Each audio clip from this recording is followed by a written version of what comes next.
I'd like to introduce Brian Cromer. He's the founder of Infleksion. He's a graduate of A&M, the former director of sales in marketing and ingenuity. Previously, he was an internal combustion market manager at Local Governor and an entrepreneur and the founder of Infleksion. Infleksion is a green data firm, which provides environmental intelligence focused solely on stationary markets. Prior to Infleksion, Brian founded a software company focused on diagnostic technology for IC engines, which was acquired by Brunswick in 2002 and later by Woodward in 2008. And he's going to be speaking on carbon consciousness and the need for environmental intelligence.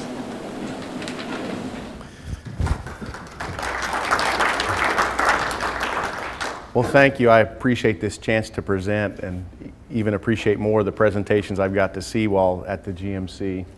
I have a philosophy of starting at a larger level, macrocosm, and coming down to microcosm. So I assure you we'll get to a point, but it's important that we talk about energy in general first on a global basis, and then dial back down to North America and natural gas in particular, and then we'll actually look at the value of the carbon footprint and some of the proposed legislation that's coming.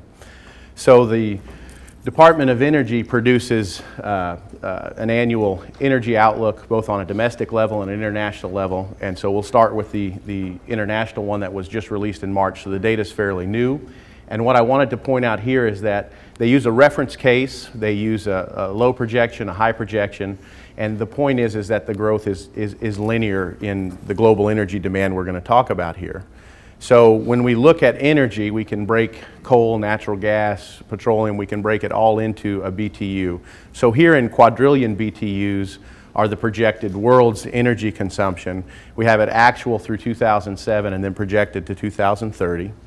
And when we look at this a little bit differently, the government uses terms OECD and non-OECD. So OECD stands for Organization of Economic Cooperation and Development. It's basically the developed world, the United States, Europe, Japan, Australia, Korea, and then the developing world is non-OECD. So we see that the bulk of the energy growth, although there is some in the developed world, is really coming from the developed world. So when we look at the developed world on top, you know, we do a bar chart here. You can see in red the growth of the developing world versus the developed world. And when we say, well, who is the developing world and where is that growth coming from that's pushing energy demand, we see here that in the red, it's basically Asia, and that would be mostly India and China. That's where the growth is coming from that's pushing a lot of the energy demand we have today. So now, taking it from a BTU and backing up to the fuel sources we have, these are the raw materials that we're looking at that are being demanded in the future. So we see nuclear fairly flat, we see a rise in renewables.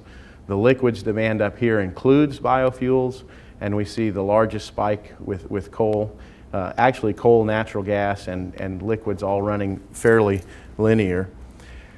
So who is that coal demand? When we look at the projections and we look at how the increase in coal use in China has doubled over the past 10 years, we see the projection for it to quadruple moving forward. And this brings an interesting proposition because we get about half of our energy consumption for coal. So if we look at the climate change legislation and we look at the global climate legislation that's pending here in December for a post-Kyoto agreement, if the developing world is expected to curtail their coal, well then the developed nations have to do something with theirs. So we see that we're going to have to do something to set an example for China. So microcosm, bringing that energy down into North America. Again, when we look at the reference case, the low case, the high case of what the Department of Energy puts together, we see in all three cases of what they're projecting a fairly linear growth pattern. So predominant use of our energies in North America is really electricity and transportation. So it's no surprise when we look at North America that the blue area, well, that's the United States. So because of population and our industrial base, we have the greatest consumption pattern in North America for energy. And when we look at how those kilowatts break down, and we see what raw materials we get our electricity from, we see here in the purple the coal, and then we see what current use is and what projected usage is, and then we see Canada and we see Mexico. And actually in Quebec province, the new administration has pretty much set an objective by 2020 that at least Quebec will not be using coal. So we do see a decline, but we still see coal being a significant part of our energy consumption. Renewables includes hydro? It includes hydro, solar, biomass, and both forms of solar. So compliance, I mean, ultimately carbon comes down to some of the greenhouse gas legislation, but we have to look at a historical timeline of what compliance has meant to this industry. Almost all of the legislation that we're dealing with today stems from the 1990 Clean Air Act, and everybody at this conference is well aware of that. But maybe a lesser known fact to all of industry, and not certainly this group, is the United Nations Framework Convention on Climate Change, or United Nations Framework, Convention on Climate Change, which was also signed and ratified around the same time as the Clean Air Act. We signed and ratified that treaty. The first piece of international legislation coming out of that is the Kyoto Protocol. We signed the Kyoto Protocol, but we didn't ratify it. So a lot of what has happened on an international level for greenhouse gases and climate change has been not really covered in our media until here recently, but there's been a body of work and legislation going on a global basis with regard to greenhouse gases and climate change, and that's what's coming to a head.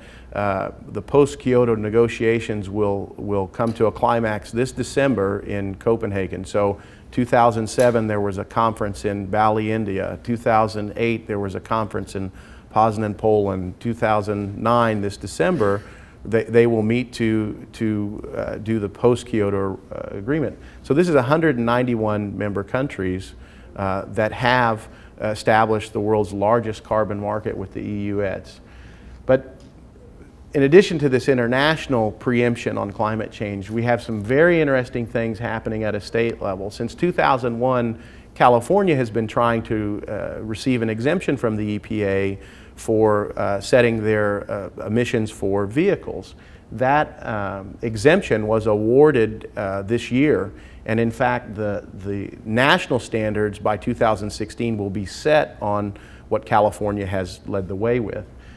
We also have in 2006 a preemptive climate change act in California's AB 32. Even though this is only at a state level, this is really the first piece of legislation that comprehensively addressed climate change. And then we have in the 10 northeastern states what they're calling RGGI, or the Regional Greenhouse Gas Initiative, which is the first cap and trade market that the United States has had. It's only the 10 northeastern states. It's only electric power greater than 25 megawatt, but they've raised $430 million in 1 year worth of auctioning credits. So it's significant. So in 2009, the Clean Air Act has expanded its coverage. We've had a lot of things coming through the EPA that certainly this group is responding to. The preemption for California to set their vehicle emission standards passed. The mandatory greenhouse gas reporting rule passed, which less than 9 days ago, and we have pending the American Clean Energy and Security Act. So there's a fundamental difference between climate change legislation and compliance, and it's really economic, and that's the mechanism we're here to present and to talk about. Under climate change versus compliance, in a compliance market, if the limit was 2 grams NOx and you could drive an engine to 1 gram, there was no incentive to leave it there.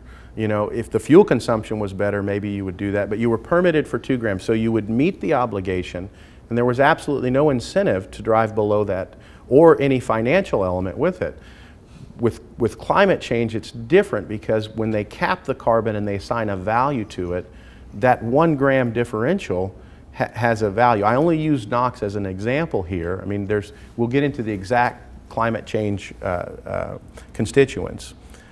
So even in all the reporting on climate change, the past compliance legislation is referenced and referred to as indirect greenhouse gases. I believe ultimately, probably in the next decade, we're going to see the two become one. Climate change legislation and climate compliance legislation have the propensity to merge. But when we look at what has transpired under the Clean Air Act, we see by NOx, CO, and non-methane volatile organic compounds, where the oil and gas industry is in comparison to the total, right? I mean, we just looking at the number being small for NOx versus the total, but the majority of the emissions are coming from mobile combustion, which is transportation, stationary combustion, which is predominantly coal, and then third on the list would be oil and gas activities.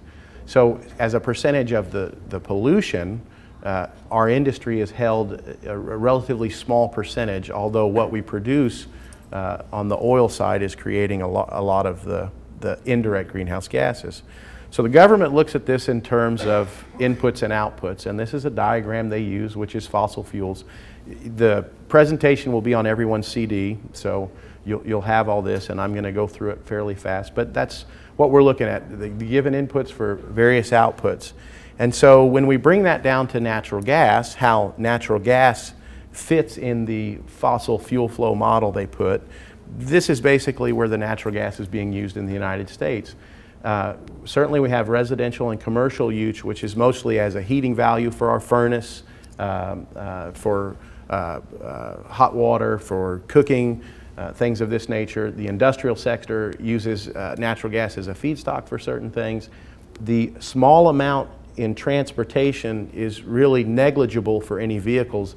That references the gas burned in transmission for getting the gas across the country to the markets. And then we see the biggest consumption next to the industrial sector is, of course, for power generation and natural gas. So that's how our natural gas breaks down, and we say, okay, well, where are the greenhouse gases coming from? And so the EPA released a report in April, their 1990 to 2007 greenhouse gas emissions and sinks, and we see that in the tan color, energy is the predominant form of greenhouse gas emissions. And we can also see agricultural use, industrial process, waste, and then land use, land change, and forestry activity, which is both an emission and a sink. That's why it's below the line.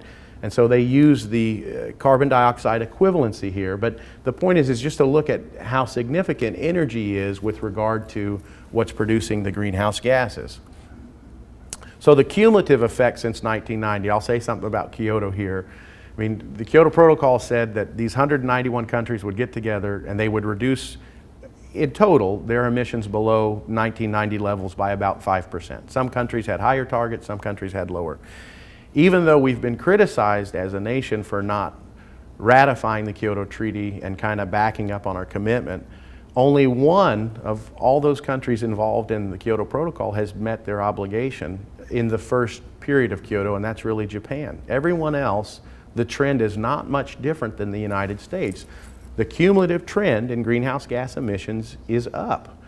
But due to the fact of how we were impacted by the Clean Air Act, the actual greenhouse gas emissions compared to 1990 levels for all of natural gas activity is actually down 14%. So this industry has managed to reduce their greenhouse gas emissions below 1990 levels compared to everyone else. But the cumulative effect is this is growing. So